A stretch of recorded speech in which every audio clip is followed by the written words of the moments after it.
তবে শাস্তি পেতে শুরু করল ইসরায়েল। ভয়াবহ আগুনের গ্রাস তাড়িয়ে বেড়াচ্ছে ইসরায়েলিদের।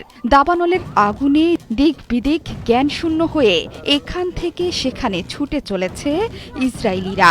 দেশের বাণিজ্যিক রাজধানী তেল আবিব থেকে জেরুজালেমগামী রুট 1 মহাসড়কের দৃশ্য এটি।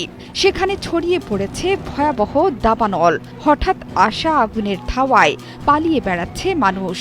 এদিক থেকে সেদিকে ছুটছে নিরাপত্তা বাহিনীর সদস্যরা, কিন্তু কিছুতেই এই আগুনের কবল থেকে রক্ষা পাচ্ছে না ইসরায়েলিরা। প্রাকৃতিক এই বিপর্যয় থেকে তাদের যেন বাঁচানোর মতো আর কেউই নেই।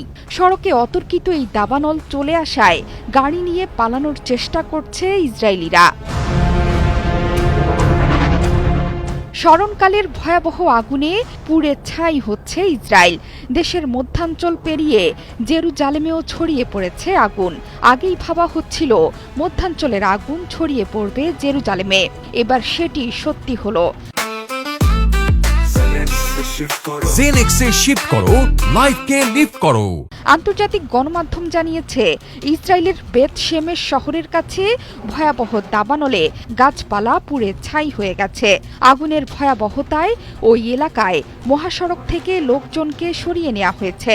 জেরুজালেমের কাছে দ্রুত ছড়িয়ে পড়া এই দাবানল নিয়ন্ত্রণে সেনা মোতায়েনের নির্দেশ দিয়েছেন দেশের প্রতিরক্ষামন্ত্রী ইসরায়েল কাটজ। বুধবার এক বিবৃতিতে এই আগুনকে জাতীয় জরুরি অবস্থা বলে উল্লেখ করেছেন তিনি। জীবনের নিরাপত্তা নিশ্চিত করা সহ আগুন নিয়ন্ত্রণে নিতে সব ধরনের বাহিনী মোতায়েন করা হবে বলে জানিয়েছেন তিনি। ইসরায়েলি জরুরি সেবাদানকারী সংস্থা এমডিএ বলছে, স্মরণকালের সবচেয়ে ভয়াবহ এই আগুনের কারণে বর্তমানে ঝুঁকির মধ্যে আছে হাজার হাজার মানুষ। দমকল কর্মীদের পাশাপাশি আগুন নেভাতে কাজ করছে 11টি বিমান। স্থানীয় সময় সকাল 9:30টার দিকে আগুনের সূত্রপাত হয়েছিল মেসিলাত জিওনে, যা শক্তিশালী বাতাসের প্রভাবে পশ্চিম দিকে ছড়ায়।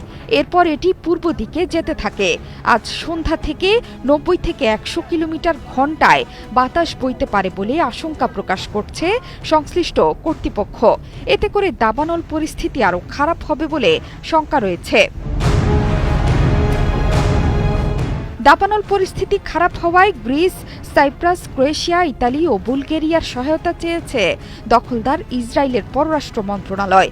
এর মধ্যে গ্রিস ও ইতালির অগ্নি নির্বাপক বিমান ইসরায়েলের উদ্দেশ্যে রওনা দিয়েছে। ইসরায়েলি আগ্রাসনে বর্তমানে ধ্বংসস্তূপে পরিণত হয়েছে ফিলিস্তিনের গাজা উপত্যকা।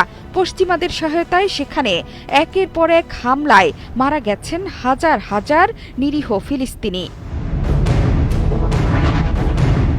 জোহরা চৌধুরী সেতু, ৭১।